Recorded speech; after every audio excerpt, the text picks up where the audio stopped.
Welcome back, everybody. Here we are, Can-Am Connection. Jody's a little under the weather. You not feeling well, Jody? He partied I too just hard. lost my voice over the tournament Saturday. No, he partied too hard. That went over James' wall. Completely blew his voice box out. Too much celebrating. Hey, you take the wins where you can get them, man, you know? That's a super match now, in my opinion. You versus James Wall on the left. That needs to happen. But where? Anyway, I don't give a I about said a swear. We're not even 30 seconds in. But where? Anywhere. Well, I tell you this. Well, I'll tell you where it won't be. At the great event.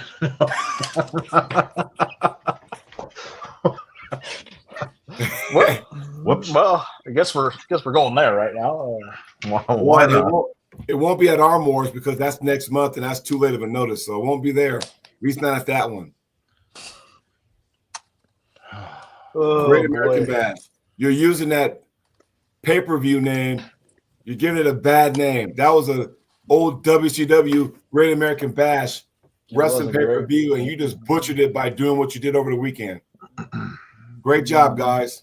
Yeah, that was a classic pay-per-view from was it always WCW or was it even NWA there at the start? Well, it was NWA first, and then they got bought out by WCW. Yeah. So I will give credit to one person that was involved with this weekend.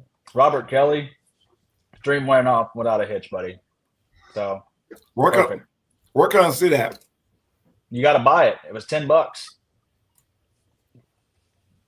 Really? Yeah, I bought it because I had friends competing and teammates competing, so I wanted to watch them and see how they did. There were some intriguing matchups I wanted to see too that were possible. Right. But I mean, the best part about it was the stream quality. Apparently, after everything that's transpired. Kudos to those that took first, at least from a competition standpoint, not so much the prize and award standpoint.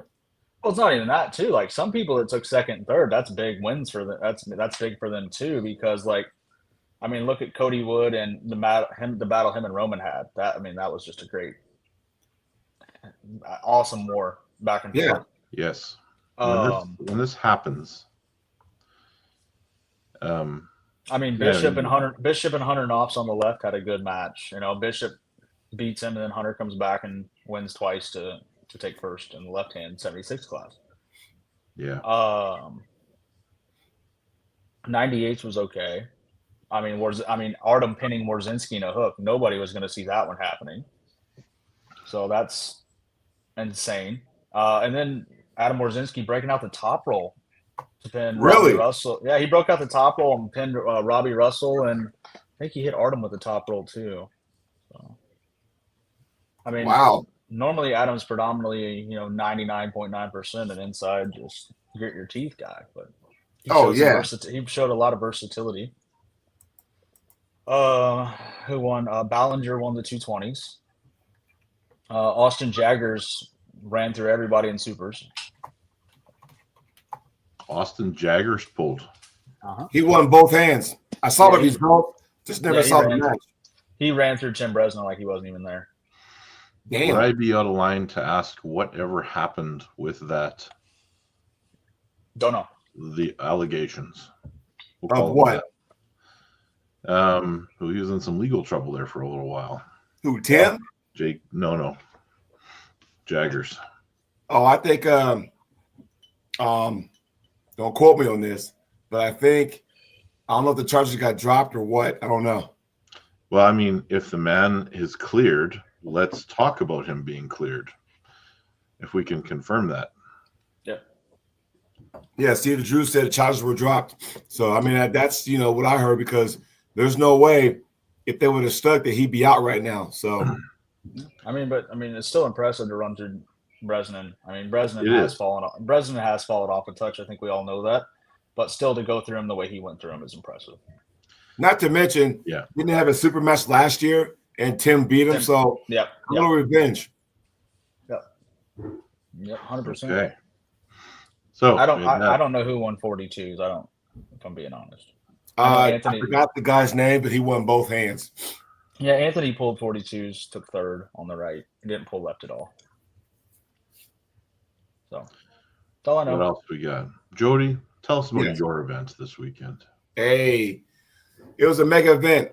Friday evening, we had our own pay-per-view, $7.99. And watched it. Yeah, we had some God. How about that Paul Talbot, huh? Paul Talbot, I mean, showed up and did work. I mean, after round one, I don't think anybody thought the result was going to be what it was, right? Well, round one, I'm like going, oh shit. And I'm thinking Paul's in trouble. And then he got the this stop. Is why you use the word resilient. That guy stuck in there and goes, you know what? Take my hand, fine. Watch this. I'm going to drive, get my shoulder behind, and I'm going to go ahead and press you down. Yep. And he did that very, very successfully, and kudos to him. It was all off the B side too. It was all off the counter. Like he was never offensive enough to get to the A side of the match. Tom's was way more explosive, which to me was expected, right? I knew that Paul's best bet was to fight off the counter, be a counter puncher and use because he has that really insane sticking point that most people would cringe at. So it was impressive, Yeah. Especially coming off his loss to Varej, for him to bounce right back and get a win off legit. I mean, Toms took second at Worlds to Oleg Jacques. I mean, it doesn't get more legit than Toms Rositz. So, right. Elizabeth Mosick beats Katie Hankey. Congratulations to her. Went right through her. Whew. Too much hand control, pressure. Yeah. How about Eggian? How about David Eggian just walking through James Wall? James Wall had a bad weekend. That match was not close. I mean, I didn't see that match as close. And then how about Bogdan? The way he beat Arson, he didn't press him one single time. He top rolled him every time. And here's the thing: we all thought Arson was just like this unbeatable force from Armenia, and then to have him get beat the way he did, jaws were dropping. People are kind of going, you know what? Maybe I have a chance. And even on the left hand in the tournament, Bogdan went right through him too. Right. You know what I mean? Like that match was not like Bogdan showed a lot of versatility in that match. He's predominantly known as that hard inside press guy, but that top roll was crisp, fast, and efficient. Yes. GB says, why doesn't Varej compete more internationally? I do not want to get into that right now. Yeah. I do not know, so I couldn't even tell you. And then Catalina we had Catalina and Merlin. How did that match go? Because I didn't see any of this. It went very similar, almost identical to the way the Elizabeth and Catalina match went. Like, I think you could put them side by side and they look almost identical. Yeah. Okay. Catalina just has her hand control and her back pressure and pronation is just. Do you think Elizabeth has closed the gap if they were to have a rematch? I don't know, if I'm being honest. I think Elizabeth has gotten stronger, yes. But I think arm on arm, Elizabeth is – there's no question. The arm on arm, Elizabeth is stronger. But at the point of here, and especially in the straps, Catalina is a more efficient arm wrestler. And that's just where, you got to fix those flaws. I was in Merlin's corner, and it was a little weird to me because I've never met her in person, so this is all new to me, being in her corner, hyping her up, getting her mind right. And she was just kind of like, I'm like going, you okay? Do you need anything? What's going on? And she said she's just trying to conserve her energy. I took it for what it was. No problem, And then it just seemed like she had no emotion at the table. I'm like, what's going on? So never made the adjustment. So, but then again, you had everybody in her ear in between matches also. Can we give a huge shout out to Leanne Wilson? The way she pulled that tournament, running through everybody in the 54 and below class, and then winning the 54 and above class, beating Merlin twice from the B side. She made an amazing adjustment, and just once she made the adjustment, it was She had it. I mean, she's an absolute savage. Lee Aaron she's the best. So if we look at like weight classes, obviously, the U.S. only has 2 weight classes, or North America only has 2 weight classes. We have the 54 and below and the 55 plus, right? Jocelyn on the right arm is the queen of the 55 plus. Sarah Backman holds the left arm. Elizabeth holds it right now at 54 for left and right.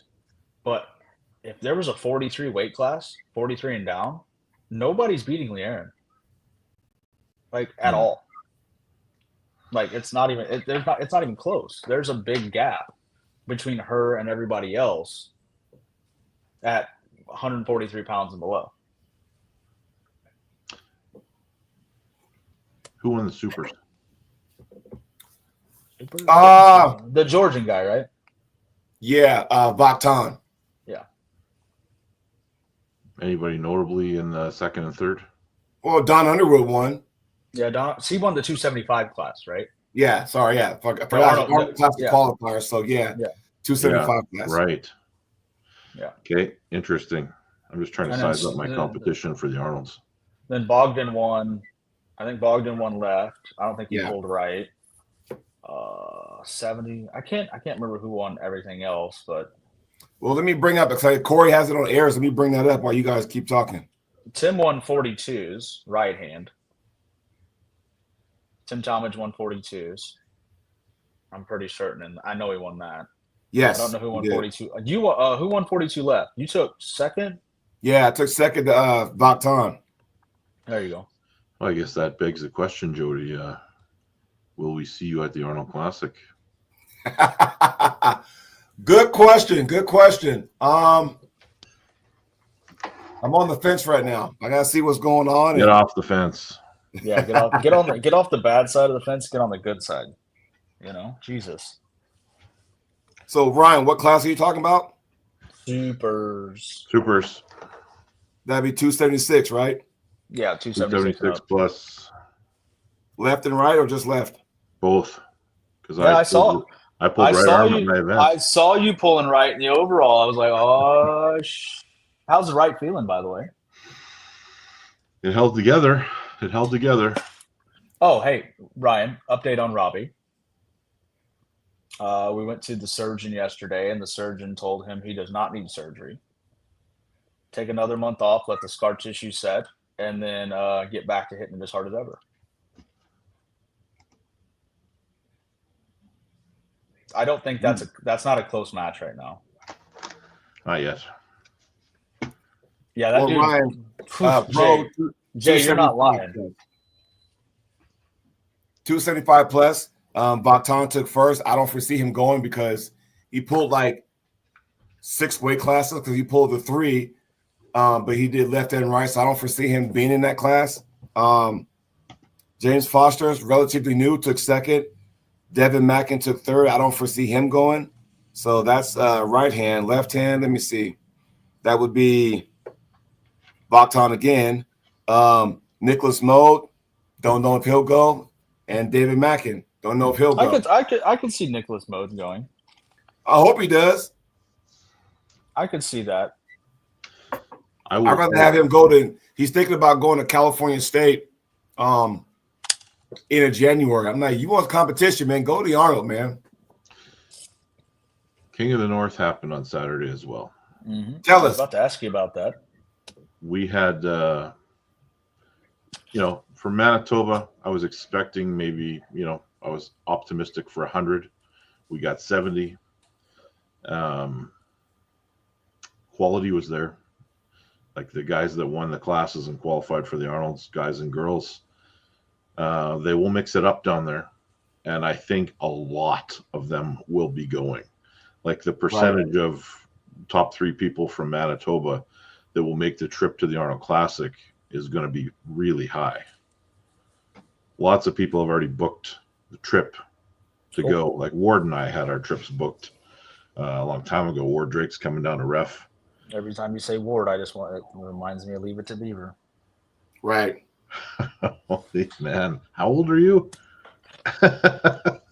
Don't judge me. Oh, Ward. Yeah. So it was a good event. Ran without a hitch. You know, I had an interesting. A guy showed up that was a rival of mine 20 years ago. Really?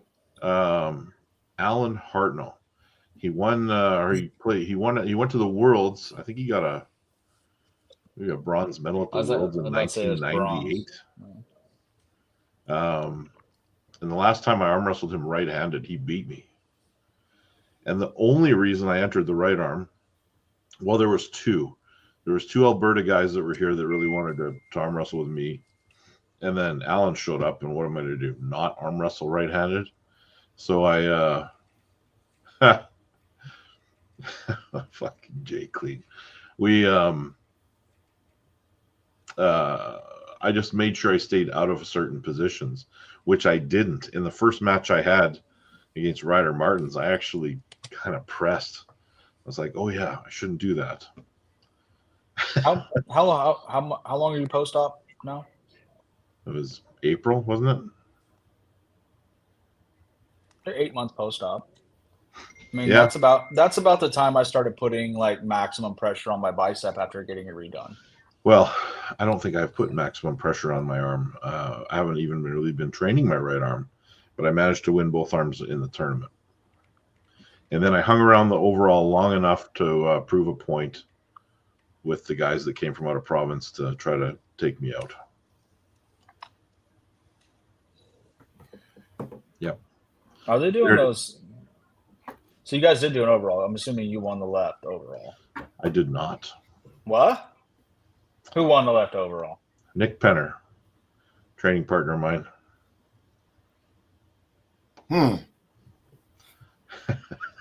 Something smells fishy. You don't got to win them all, Nathan. You don't got to win them all. And it was an Ironman overall, so the heaviest guy stays up and just goes against each class winner, and it's king of the table style. So let me see this. You just did just enough to qualify, and then whatever happens, happens. That's a good way to put it. Okay. That's yeah. Yeah. And Nick Penner goes on. He's the second lightest guy. So I lost to Nick, and then he went and beat the lightweight guy, and then he became the overall champ. And on the right arm, Robin Boychuk, who is another, training partner of mine who won the 242 class. I went through the Alberta guy, and then Robin pinned my right arm, and he moved on. And then he lost to Jordan Weeb, who won the 198s and is a real up-and-comer. And he'll mix it up at the Arnolds. He got second to John Terrian at the Nationals. Yeah, he is loads of potential. What? Wow. Yeah. So you book your ticket yet? You get your hotel yet? I booked my ticket in my hotel a month ago. Damn. Some serious confidence right there. It's all booked, man. He was that confident. The only question is whether I was going to pull right hand, but now I'm qualified. Plus you have, I mean, it's February, right? Yeah.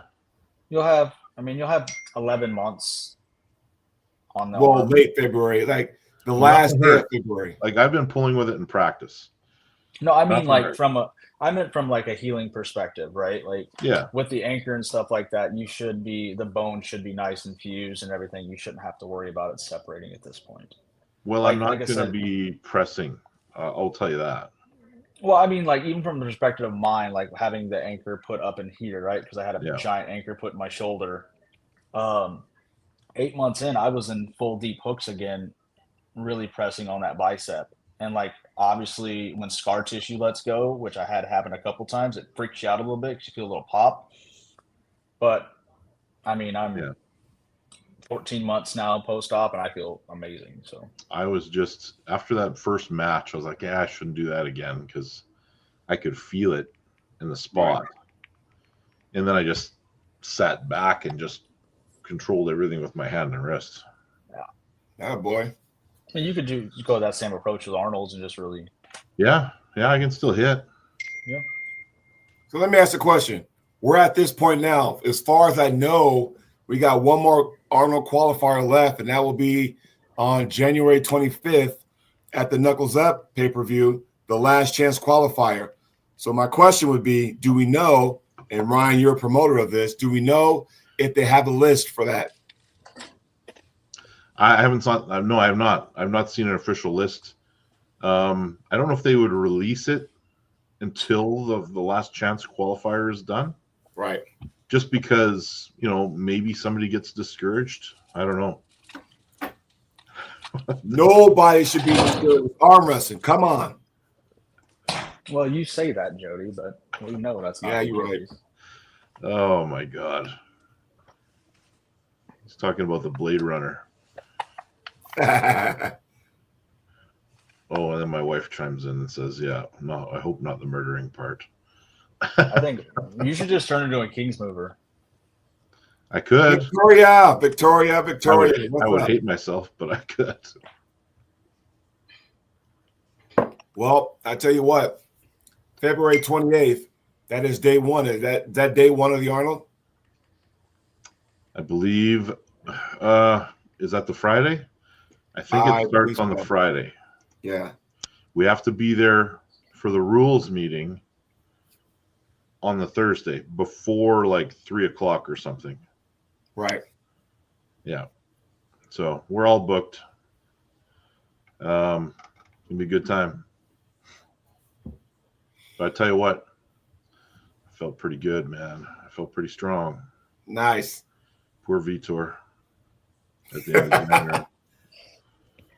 That man who's in trouble. And that's next month. What? The schmo. Oh my God. God damn, that's brutal. Whoa, that's deep. That's deep. I got to pull left arm after that, so I got to make sure my right arm is held together. Yeah, so how do you feel about that? I mean, when you have a match, and let's just say, for some odd reason, you and Vitor get into a war, and you still got the Arnolds looming around the corner. How's that going to make you feel? Lots of time. Okay. Lots of time. Ryan's not thinking about the Arnolds. He's thinking about crush Vitor.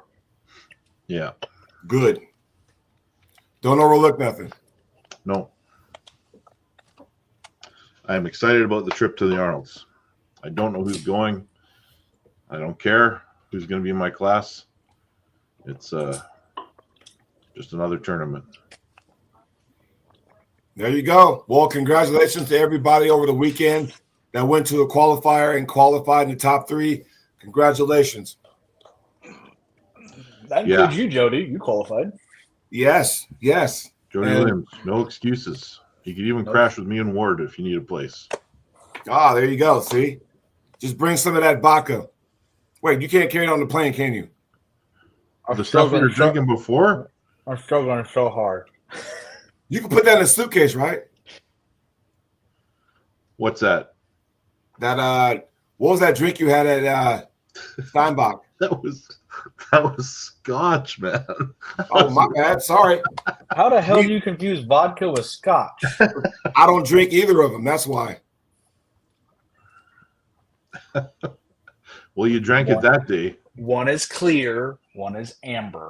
Well, there you go. And we were drinking it straight. So it's Well, we kind of had a reason to. Was it a good scotch? It really was. Hey, when you're upset and frustrated, doesn't matter what flavor it is, it's good. Oh, it's from that situation. Tim, Jody, and I pounded a $250 bottle of scotch in about 25 minutes. So Canadian? It was $250 Canadian? Yeah. Okay. Yeah. So there about was 190 American. Yeah. Let's make some, sure. We got to explain it to the American viewers as well. Bro. Yeah. So it'd be like a what's the equivalent? Well, let's put it this way. Jody and Tim couldn't have afforded to buy it with their payouts.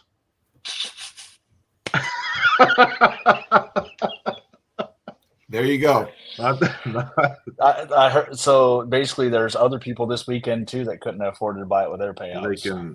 This is Yeah. Oh. Word. Yeah. No, they would have struggled to do that.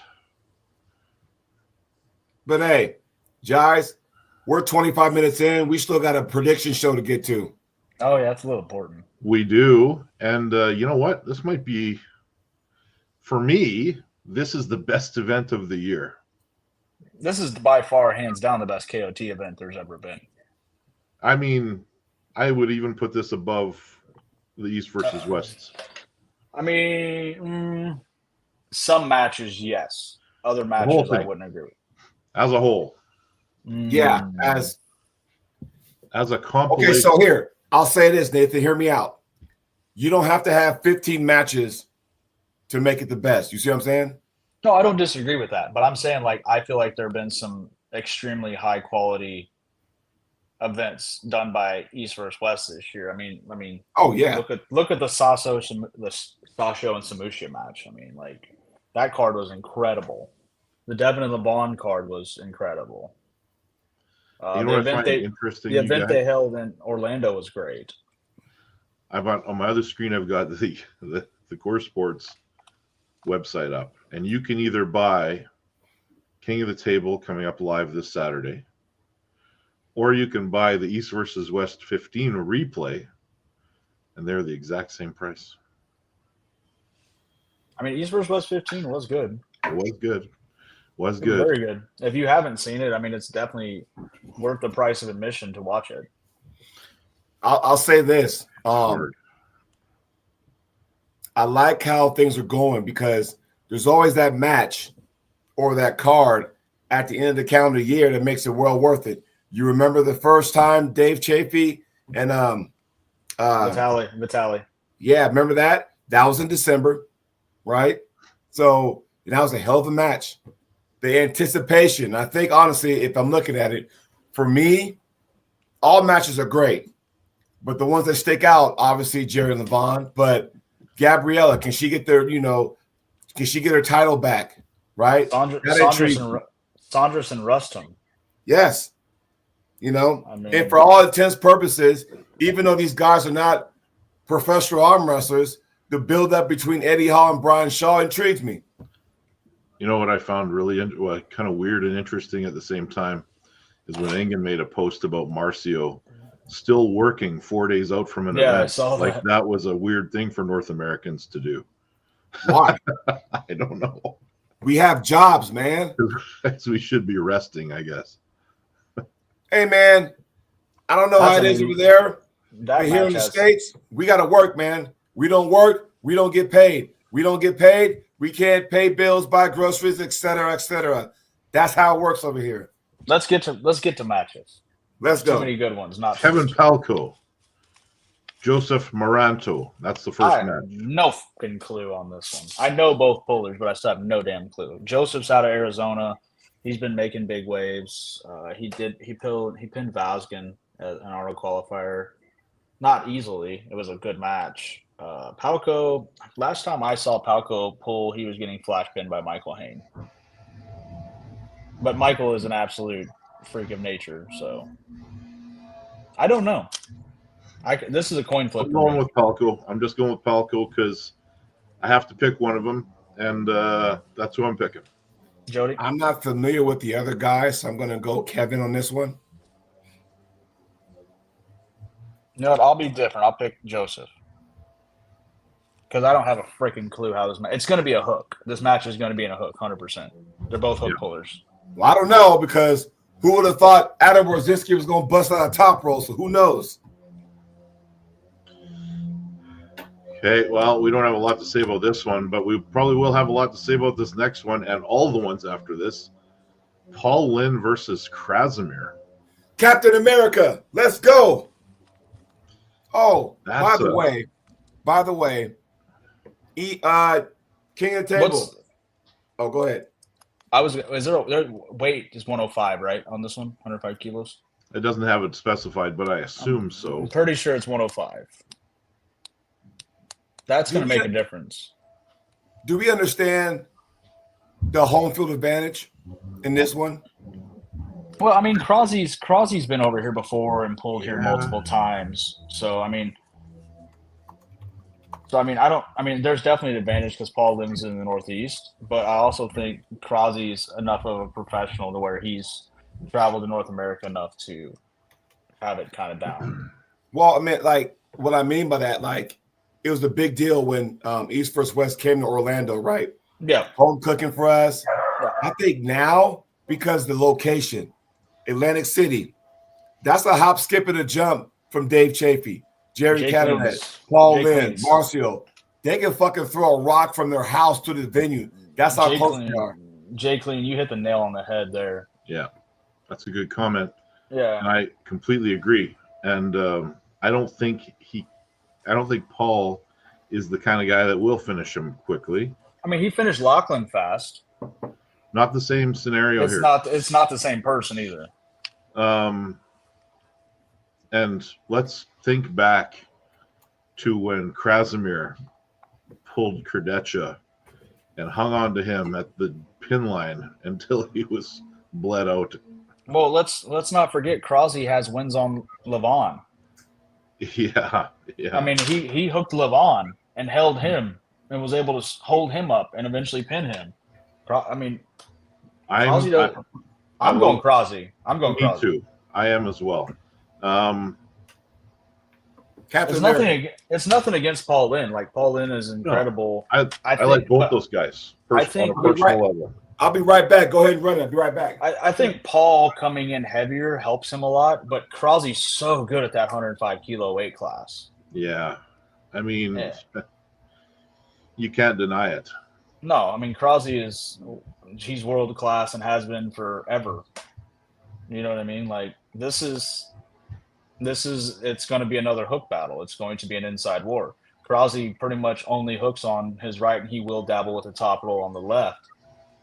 I've never seen Paul in top roll, so it's going to be a boom, meet in the middle, and to me, it's going to be an attrition war. And if that's the case, it comes down to, I think Krasi has a better endurance. Yeah. And what did Jody say? He was taking Paul in? Yeah, he took Paul in. Okay. Well, let's talk about. We should wait for Jody because he loves these matches. Can you hear that in the background? Your vacuum? Yeah, I can hear the vacuum. My housekeeper is vacuuming on the next level. It's not like where it's to the point where it's annoying or anything. Oh, okay. Well, that's good. Yeah. I hate to be annoying. I mean, I get told I am, so it's fine. There's some talk about how Todd Hutchings predicts Paul Lynn, where he said he had better endurance than Krasi.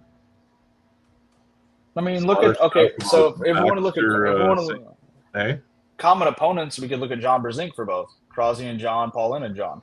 Granted, John was coming back early. It was early into John's comeback, which definitely played an advantage for Paul Lynn.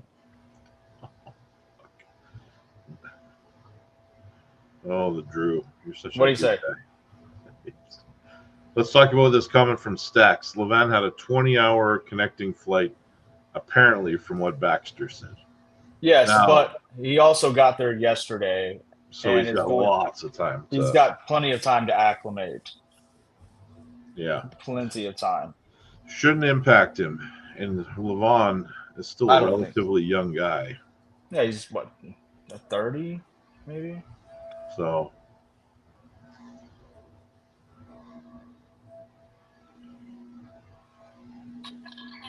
All right. Let's go to the next one. All right. Corey West. Tobias Barbosa, left arm. Okay. It's going to come down to Tobias' speed versus Corey's West static strength, in my opinion. Can Tobias get him outside his shoulder? And I'm going to tell you something crazy here, Nathan. I think Tobias can match Corey's power. I don't think it's crazy. I mean, because you can look at the people that Tobias Sprong has pulled. I mean, he's pulled Morozov, gave Morozov a good match. Yeah. I mean, he pulled Vitali, and Vitali just ran through him, but that's Vitali. Different leverages there. Yeah, exactly. I mean, Tobias is going to be the bigger guy in this match, height-wise. He has the bigger frame. He has the longer arm, which is going to play advantages for what he does. It's going to be harder for Corey to get in his spot to hook, because Corey's top roll is good, but his hook is his moneymaker. I think if he can't get this, is where he's has some pronation in the game, and he's in this position where he's flat, with a cup in. I think it can be a very bad day for Corey. Yeah, Corey has to be this way and not this way. He has to be this way and not this way. I struggle a little bit with it. Jody, we're talking about Corey West versus Tobias left hand. I'm picking Tobias, man. I just think, man. Wow. Yeah. And, I'm leaning towards Tobias too, because like I was telling Ryan, I feel it comes down to Tobias is the faster puller. He's going to be able to hit fast enough, in my opinion, to get Corey outside of his strength. Can Corey load hard enough to stop that hit, though? I don't know. I'll be different with Corey. I think if it comes down to an inside war, this is just inside, Corey's going to win the match. But I think if it stays outside, Tobias wins the match. I don't think Tobias is weak inside. I'm not saying by any means, but I'm saying if Corey's able to lay that shoulder and weight into Tobias's arm, there's a clear advantage there. But I'm picking Tobias. You might see it go there once. I don't think it'll be a sweep.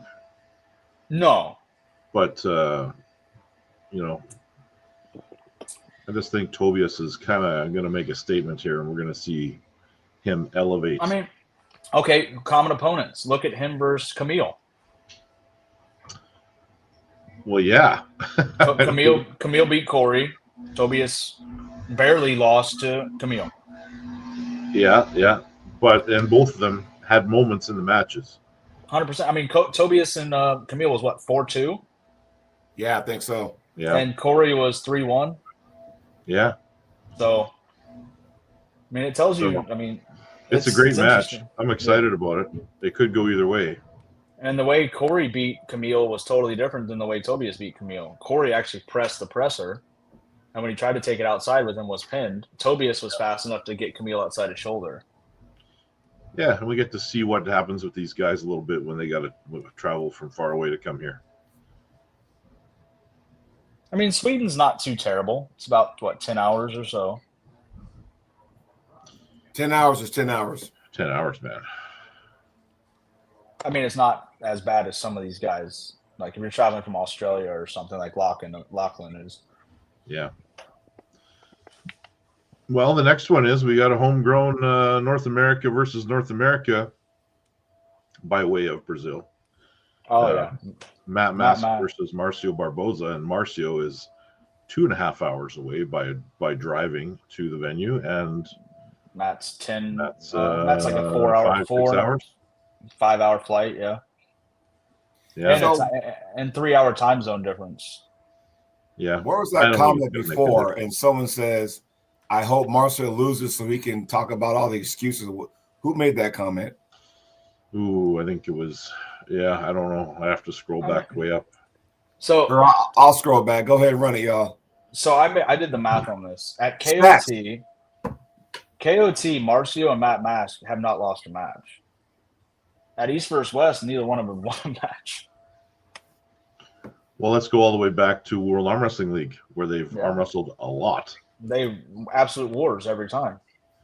Yes, and Matt, I think, was coming out on top the majority of the time at the end. Is Matt as fast as he was back then? He's not slow, but I think Marcio if you look at Marcio beating Pablo the way he beat Pablo was super impressive. Hometown. You know what I mean? Yep. And you talking about the match at Knuckles Up? Yeah. Beating Pablo in general right now, there's not too many people in North America that are doing that, especially on the left. And needless to say on the right either. So when I was sitting there with Marcio and he was talking about his strategy against Pablo, he impressed the hell out of me the way he kind of pulled that apart and had like a long plan that, involved him possibly taking a loss in the first round. I think this comes down to two factors. This match does. A is Matt's speed too overwhelming for Marcio, and B, does Marcio's strategy keep him grounded to the pad? Because we know Marcio has a problem keeping that elbow on the pad. So can Matt's explosivity take Marcio off the pad, where Marcio's having to come forward and catch and come off the front? Or is Marcio just hand dominant, which normally he hasn't been in the past, and can just sink down on Matt and contain him?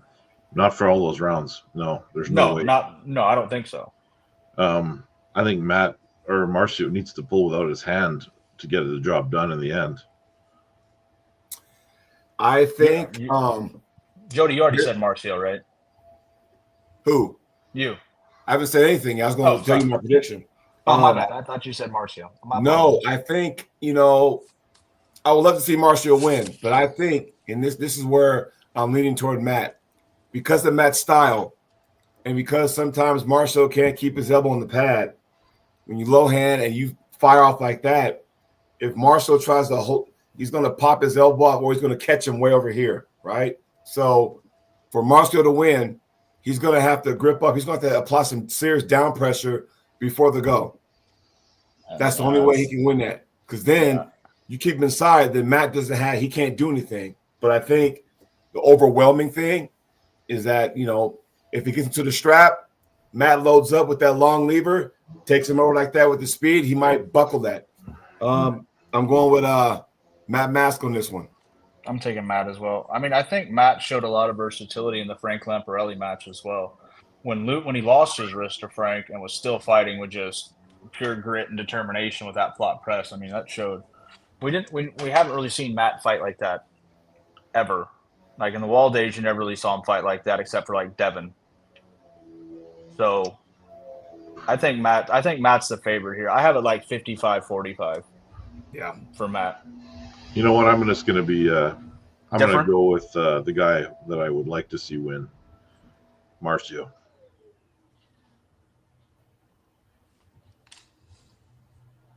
There you have it. Next match. It's a close match. I mean, it's literally a coin flip match. Lachlan and Lars. I think Lars. It's going to come down to Lachlan's inside game, and Lars potentially tries the press and then ends up in a King's move. I think Lars is going to press through. I'm going with Lars.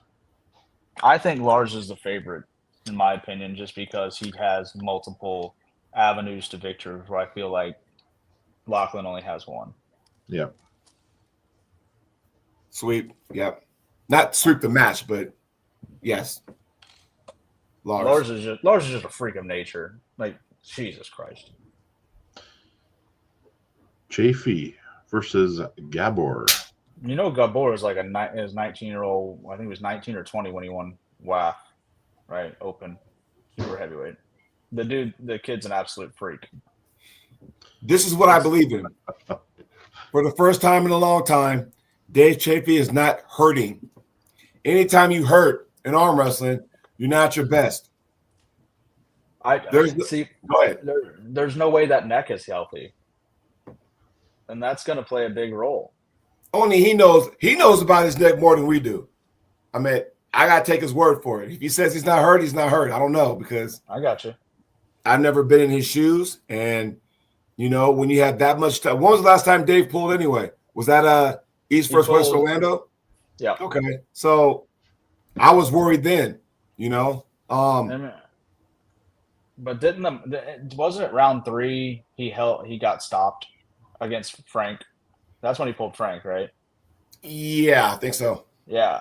And I mean, Frank's 115 kilos on a good day? Yeah. Like on a good day? Yeah. Well, styles make matches. I mean, this kid's here's how I see it. If Dave can come out and hit like the old Dave and go boom, boom, boom, Dave can win the match. If at any point this match stops, Dave is, in my opinion, is losing the match. Based on? Every time we've seen Dave pull an endurance-based match, look at him versus Morozov. Morozov stopped him, let him out. Gennady stopped him, let him out.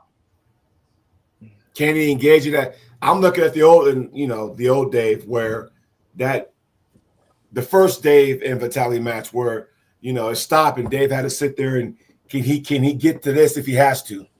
He does have that in his arsenal. He does. Yeah. Whether he can do it is a different question, though, right? I'll take Chaffee. Davy, Erie, Pennsylvania. I'm going different. I just got to be different. Jody, you went with Chaffee? Yes. That's good. That's good. Saunders versus Rustam.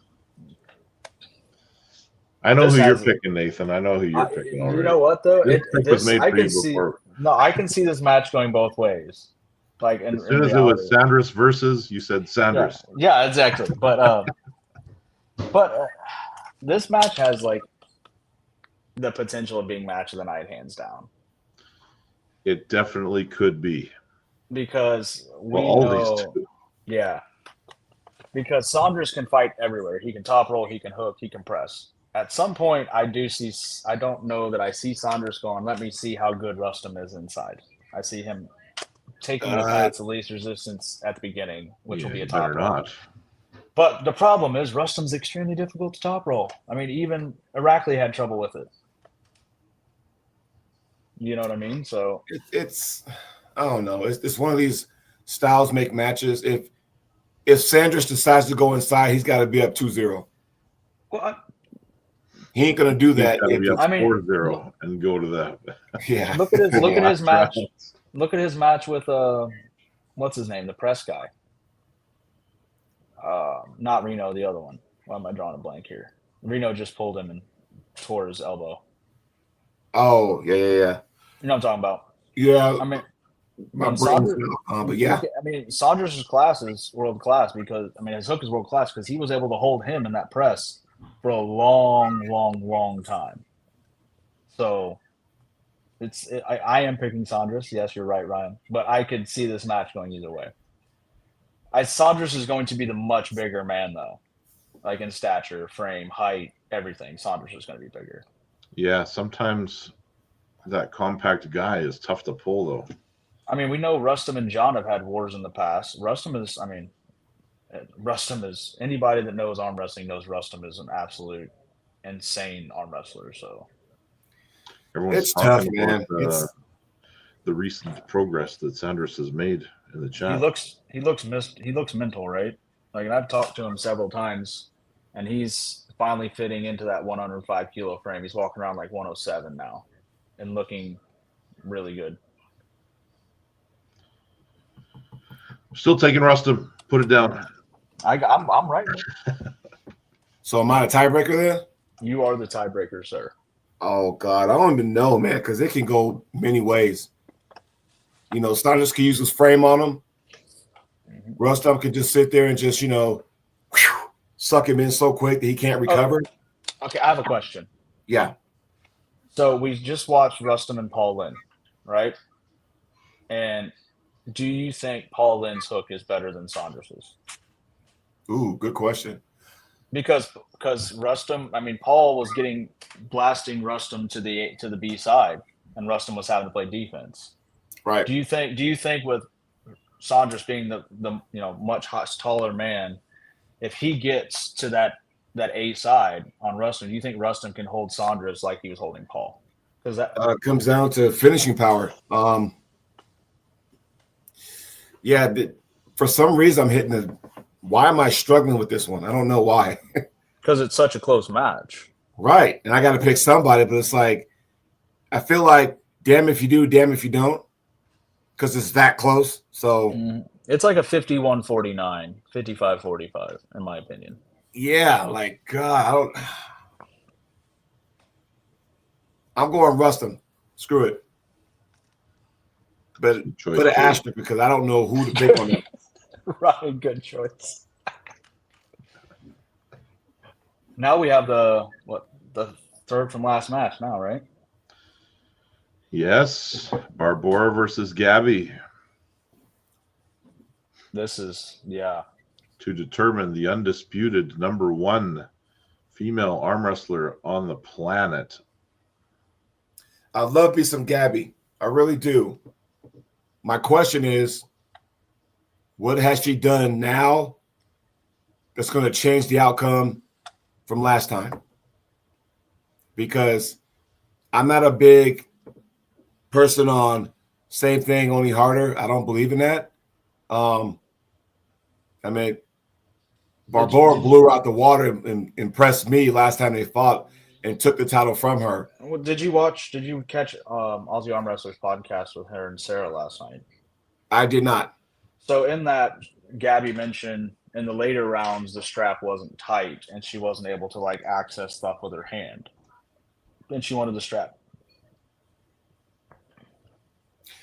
Okay, so let me ask you a question then. That match took place at East vs. West. This is King of the Table. Are the rules different? No, it's all the same except the I think it's 3 fouls. But my thing is like, she said she was yelling at the refs that their strap needed to be tighter. Was that the refs saying, oh, this and this, or was it Barbora making a really good adjustment to loosen that strap up and start using her advantages in the match over Gabby? I think it's Barbora being a very good arm wrestler, technical arm wrestler, and realizing if I let this strap get too tight, she's going to have access to her power, and I need to take her out of it. That's just a table IQ move. And because of that, I honestly think Barbora is going to go with the same approach and see if Gabby has worked on those weaknesses. Yeah. So I'm picking Barbora. And one puller cannot dictate if the strap gets tightened. So this is one of those ones. It's another one of those like physical disadvantages versus physical advantages, right? Like we all know Gabby is an absolute powerhouse, but her height and lever length to me plays a big disadvantage in this match. I can't remember. Does she use a riser? Yes, she does. Okay. But you're talking over a foot of height difference in this match, and that's drastic. Yes. Well, this is this is like an era that could be ending. Yeah, 100%. Or continuing. But this is the most important match Gabby has had in 10 years. Yeah. So easily. You get relegated to the contenders after this if you don't beat this girl. My question too is we haven't seen Gabby since the Barbora match. Right. So what has she been, we don't know where she's at. The only thing I saw after that match wasn't too long ago is a workout video with her and Bachman. That's the only thing I saw her. But we've seen Barbora since then against Egla, and she just looked insane. Yeah. So lots of people saying that she was dealing with an issue. Gabby was before the Barbora match.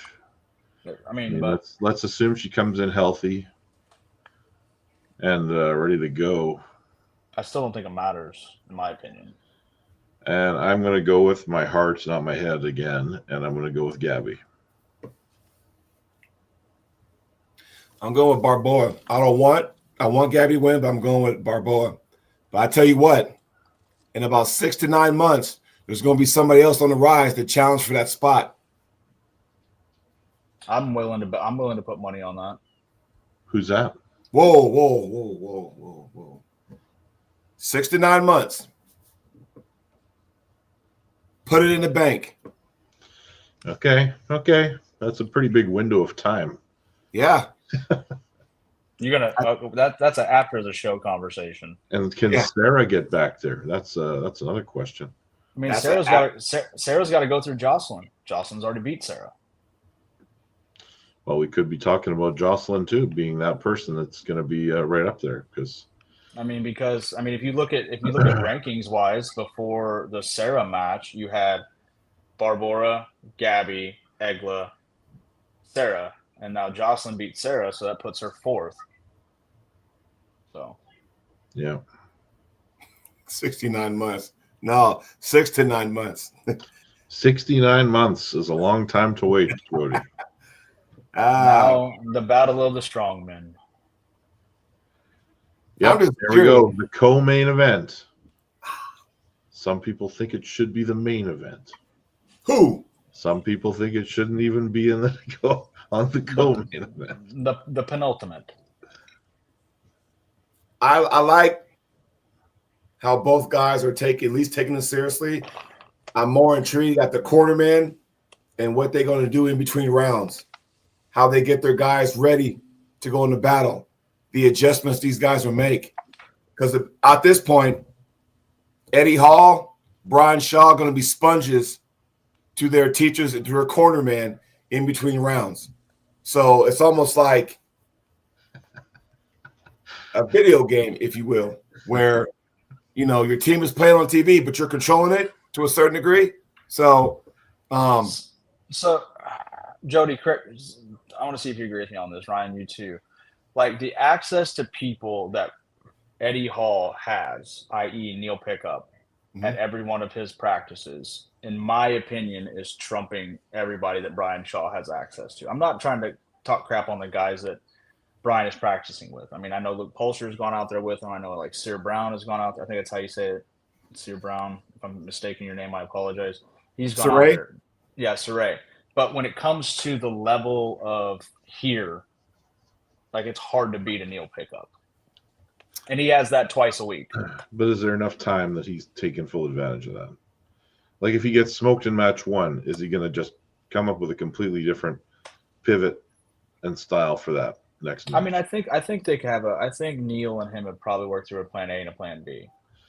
Yeah, I'm just going to do something for fun here. 34 people watching right now. Give me a thumbs up in the chat if you think this should be the main event. You're about to get a lot of middle fingers in the chat. Considering what's at stake, come on, man. With the next match we're about to get to, man. Yeah, I know. I'm not seeing any yet. Somebody's going to do it, though. Just to do it. For the size, the mirror, how Brian Shaw can tower over people, how his girth and stuff, the height, long arm, you would think it would favor him, and it probably should. But I got to say, if you watch any of the Eddie Hall training with Neil Pickup, which is on Arm Wars, by the way, members, I got to say, if you watch that, it'll make you it'll make you doubt yourself what you've been training, because the technology that Neil has, and it blew me away, right? Blew me away. If you're a brand new puller and you watch that, he breaks everything down to a science. I'm not saying Devin doesn't, but the way Neil explains himself is like, wow. You know what I mean? I made my prediction. And you're taking Eddie. I am taking Eddie just for the sheer fact. I know he's only had 6 weeks to like kind of semi-dedicate himself, but I feel like the 6 weeks he's had with Neil is more beneficial than the times Brian's had with Devin. I have a similar rationale for picking Eddie, which I will. You are picking Eddie. I am picking Eddie, okay, just because I feel like Eddie is quicker to pick up on things he's not used to doing. We've seen it a lot. Fighting. We've seen it in boxing. We've seen it in MMA. Yeah. I mean, even in the latest video that Devin and Brian posted, like, I mean, if that's, obviously videos can be skewed to lead people one way or another. But if it is factual, Brian still seems very clunky in movement on the table, whereas Eddie seems very fluid and very, very fluid. Like it's smooth. Yeah. Jay Clean says Eddie looked like a pure ass in boxing. You got to remember though, when Eddie was coming in with no matches against a guy with several on a very short amount of time, and was coming right off a torn bicep. Let's not forget those 2 dudes that he fought. You know what I'm thinking? It just dawned on me. And I want you guys' opinion in the chat. And I want you guys' opinion, Nathan and Ryan. Because when I say this, I mean no harm. But when I watch the videos with Devin and Brian Shaw, it reminds me of the things that Devin would do in a match, not so much that would help Brian Shaw. Does that make sense? That makes sense to me. Yeah, we covered that. What was it, Ryan? You and I covered that the other week when you and Tim were out. We said that when it comes to a teaching aspect, Devin has more natural gifts, and so he's able to teach the way he would do things because he's naturally gifted. Whereas Neil has never been a naturally big guy with natural attributes for arm wrestling, and he had to overcome those lack thereof. Devin's trying to teach calculus to somebody that doesn't know how to do math yet. Whereas Neil, that's not Devin's fault though either. It's just no. Everyone got different teaching styles, you know. I would like to see this is me like seeing Brian with a Bob Brown or a Pascal Gerard, an Ingrid, a Giannis, somebody that has an amazing mind for technique and everything. I think it'd be super beneficial for Brian. I got to ask this question, guys. Philip Larson. I don't really know who he is, so I have to he's give you huge. Later. He's absolutely huge. He is a giant of a man. I saw the match. It was impressive. How big? Wow. Like we're talking Brian Shaw big? Like, what's the best? Hold on, let me see if I can find it. Anyway, did you make a pick, Jody? Who are you going with? No, he didn't. Fuck. I just think it's going to come down to this. When all else fails, I think Brian Shaw's going to lay his frame on him. Yeah. He's just going to use what he has, his leverage, long lever, and just say, fuck it. If I'm down 2-0, I'm going to do his best and go for it. Billy Berg is in the house. Did he qualify? He did. Okay, guys. So watch. Good job, Billy. Here's Brad versus that's Philip Larson. That's a Viking of a dude. Oh, damn. God damn, yeah. He's trying to. Oh, there's Brad. Yeah, now watch. There's going to show a video of Larson with Matt. Here you go.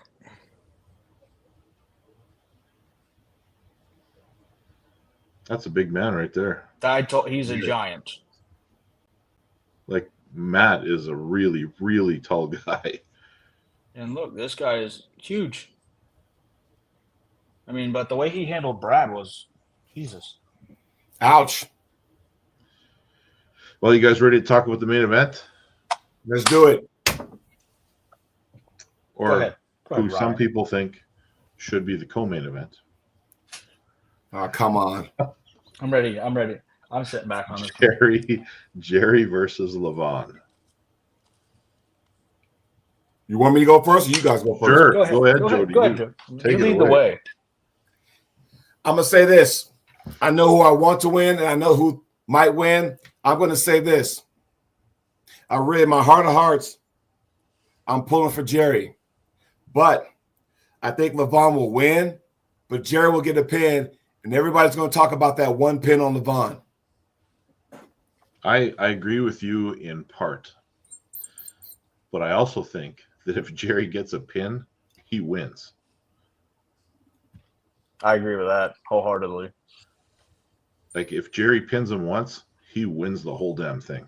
And I hope he does. I hope he does. Man, I'm going to every piece of conventional wisdom about this match says Levan will just continue to win. But Jerry's got a shot, man. And remember, guys and girls, that the winner of this match will take on the winner of the next East vs. West between Hermes and Michael Todd, by the way. Which I think will end up being Michael Todd. So basically, this match this coming Saturday is a semifinals match. It's wild. Wouldn't it be crazy though? To have Michael and if Jerry. Jerry moved on and it was just Michael and Jerry again. I think this will have more hype than there are 2 WOL matches. Yeah. Well, this match, in my opinion, would play out way different than the WAL days, just because you don't have that ungodly big pad if it was to happen. Right. You know what? I gotta still pick Levan. I gotta pick Levan. He's the best for a reason. I think he's seen it all. It would be crazy if Jerry Cataract got to win, and I kind of hope he does. I just don't. I don't know. I don't think. And I think Jerry is pretty at peace with the fact that he is the heavy underdog here. Yeah. I'm like, worried about really, he's got nothing to lose. Like Jerry can just go in there and just give it everything because nobody expects him to win. Did you pick Levan, Jody? Okay. I want to make sure I had everything written down. Sorry, Ryan. Levan is an A side puller. What I mean by that is that we all know in tournaments, if you keep winning, you get more rest. The minute you go to B side, you got to pull more. So in hindsight, Levan averages what, 2 matches a year? Everybody else is pulling their butts off, scratching, clawing to get to the top. Levan wins 1 match. I'll see you in 6 months. Well, here's Ryan. Do you see this match going like Jerry and Dennis did, or like Dave and Jerry, where he just kind of grips him low and goes sideways? That would be the smart move. Or because I don't foresee it being like the Georgie match, where he lets where Jerry gets out on Levan's back and just sits there. Here, this is a real scenario that could happen. Why? Because Egan already said the winner of state that yeah. So why would that be an issue? Why? Egan already stated that whoever wins this match is taking on the winner of Michael Todd Ermy. So why is that even a question? In my opinion, Jerry doesn't want to see either one of those because Ermy's knows the path to victory. Mm-hmm. He's done it. Yeah. Michael can sit out there all freaking day, and Jerry's never beat him. So, in my opinion, it's a bad matchup for Jerry for either one of them. Archdog, yes, I have. I did really well with him in the WAL, right? The Northwestern qualifier for WAL, and then I lost my super match to him. I mean, I'm going Levan. There's 2 matches I'm legit worried that somebody could get hurt in, this being one of them, and Eddie and Brian. Because I just feel like Levan's so damn strong that we could see Jerry's arm go the wrong way and not on like the way it should normally go that way. Because we've seen Gennady rip him. Aren't they? They're bringing in a bunch of arm wrestlers too, right? Just to be there, like they're doing the thing with Devin where he's just making an appearance. Yeah, Thursday they're doing a meet and greet for the VIPs. Michael Todd's going to be there. Devin's going to be there. I think there's a few other. Sarah Backman's going to be there. She's going to be commentating the Gabby and Barbora match. So yeah, you get to grip up with them and stuff. What about some other legends? What's up?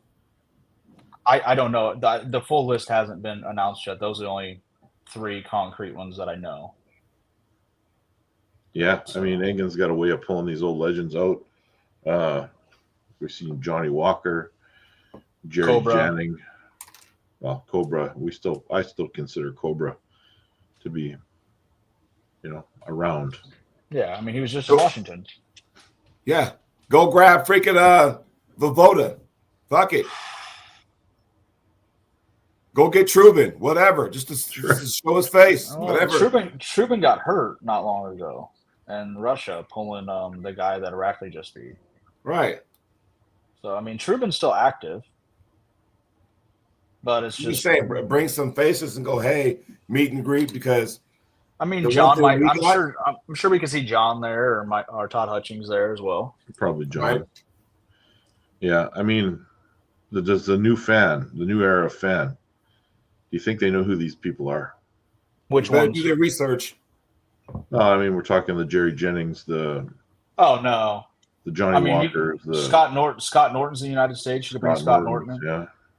Hey, I mean, you got to go back to the 80s for Norton.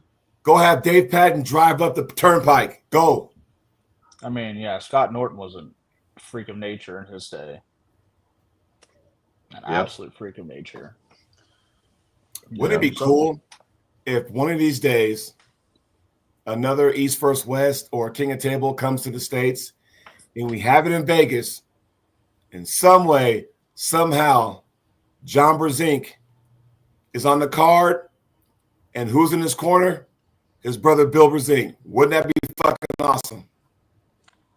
That would be cool. That would be historic because Bill was great. Bill was an awesome puller too. So, I have a question for you guys. So we have the Eddie and Brian match. Yeah. Okay. Regardless of who wins, the people's main event. Yeah. Let's discover the people's champion. Who should be their next opponent? That's like too hard to pick, man. I want to see who wins and how they win. Yeah. Because I mean, there are strongmen that have been arm wrestled. I mean, like take somebody like Magnus. Magnus might be open for it. And Magnus was a legit European champion. Kurt Vikstad. Yeah. I doubt it. I want to see. So let's say Brian goes in and just crushes Eddie. Like it's not even close. And the hype starts getting bigger. I think you need to give him somebody that's like a tier 2 but established super heavyweight. Who would you consider then? Like let's say somebody from North America. It depends. He would have to kill that person. Or he'd have to go like just destroy Eddie. But man, you could not consider like eventually a few matches down the road, a guy like Derek Smith would be a great pair up with Brian Shaw if Brian keeps winning. But he's got like 4 matches before he gets there. And he's got to continually go in incremental steps. Why don't they give him a special invite to the Arnold Classic? They're doing super matches that day. I mean, he will be there. Forget the super matches. Throw him in the tournament. Okay, does that go by saying you have to qualify? So it's like send him to the last chance qualifier. Fly him out for it. Come on, high five, guys.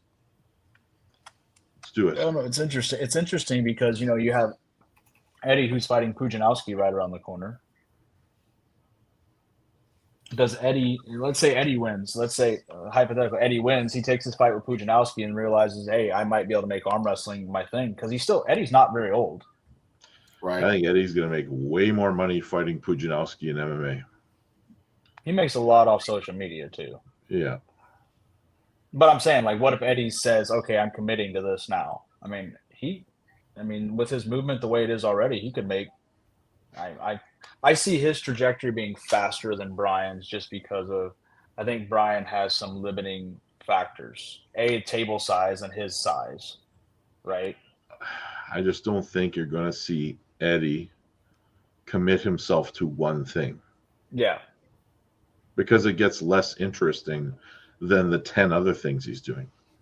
Yeah, because he was even in strong. It was hard for him to commit to strongman even. Well, when he was done strongman, he was done strongman. Yeah. And he went and did a bunch of other stuff.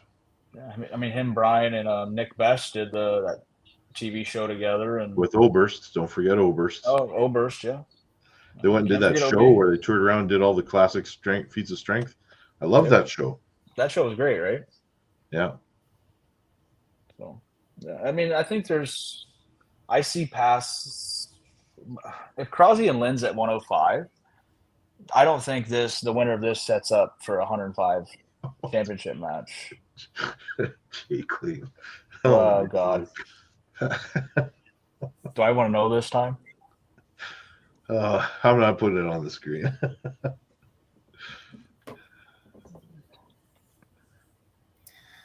All right, guys, you ready to jump off of here? Yeah, we got to find out Jody's thing after the show. So. Yep, that's right. I have something. And Archjog is going well. After Hours with Thunder. I have something for both of you too. Nice. Okay. Is it a piece of your mind? No, it's me and James Wall in Texas. No, I'm just playing. Hey, All right. hey. So long, don't, everybody. Don't tempt me.